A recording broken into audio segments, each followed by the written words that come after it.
مال کی پاکی عقل والوں کے لیے زبردست مثال ہے۔ ہم تربوز خریدتے ہیں، مثلاً 5 کلو کا ایک دانہ۔ جب اسے کھاتے ہیں تو پہلے اس کا موٹا چھلکا اتارتے ہیں۔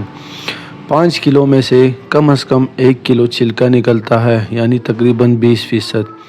کیا ہمیں افسوس ہوتا ہے؟ کیا ہم پریشان ہوتے ہیں؟ کیا ہم سوچتے ہیں کہ ہم تربوز کو چھلکے کے ساتھ کھا لیں؟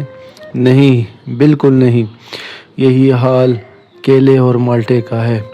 ہم خوشی سے چھلکا اتار کر کھاتے ہیں، حالانکہ ہم نے چھلکے سمیت خریدا ہوتا ہے، مگر چھلکا پھینکتے وقت تکلیف نہیں ہوتی۔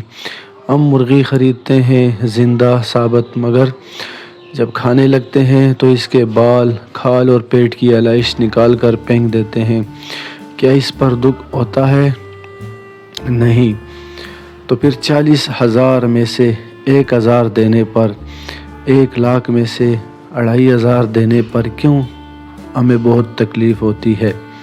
حالانکہ یہ صرف 2.5% بنتا ہے، یعنی 100 روپے میں سے صرف 2.5 روپے۔ یہ تربوز، کیلے، آم اور مالٹے کے چھلکے اور گٹلی سے کتنا کم ہے۔ اسے زکوٰۃ فرمایا گیا ہے۔ یہ پاکی ہے۔ مال بھی پاک، ایمان بھی پاک، دل اور جسم بھی پاک، اور